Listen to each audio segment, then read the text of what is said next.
Hi guys! Welcome back to my YouTube channel. So for today's video, ipapakita ko sa inyo na based sa aming experience ay nagamit po ulit namin yung account na restricted. Yan yung account ni Hubby. Sa nakikita nyo, compare sa dating credit limit, mas tumaas pa yung limit niya ngayon. And recently lang, last month, binigyan din siya ng temporary credit limit.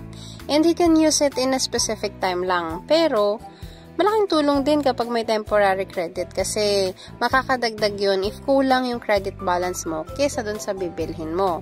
Siguro next time itapik ko din yan. Sa ngayon, pinapakita ko lang po sa inyo na possible pa din maging okay yung account nyo based sa aming experience. I'm not saying po na applicable ito sa lahat kasi depende pa din yan sa account or sa record mo kay Shopee. So ano nga bang ginawa namin nung na-restrict yung account niya? First, tinawagan ko yung customer service.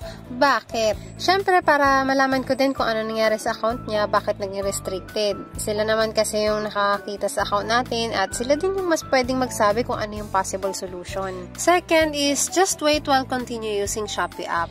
So after calling customer service, wala din kami nagawa kundi ang magantay. But while waiting, we check na pwede pa din naman namin gamitin yung Shopee app at pwede pa din mag-order.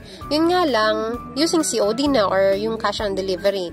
But it's okay kasi meron pa din namang vouchers or mas mababa mo pa din naman mabibili lalo na kung bibili ka sa mga payday na dates like yung 15 and 30th of the month tsaka yung katulad niyang darating na 12/12 sa December 12, so be ready for it. And number 3, have a good record. So, syempre, kaya na-restrict yung account kasi nagkaroon ng bad record. So, ngayon ka bumawi. Ipakita mo na you're still using Shopee app at active user ka pa din kahit na hindi na pwede yung S-Pay Later or S-Loan mo. And then, additional na yung lagyan mo yung Shopee Pay mo para may makikita ding fund kahit maliit lang. Ayun, pagandahin mo lang ulit yung record mo. Use other features din like loads and bills payment tulad ng lagi kong inuulit-ulit.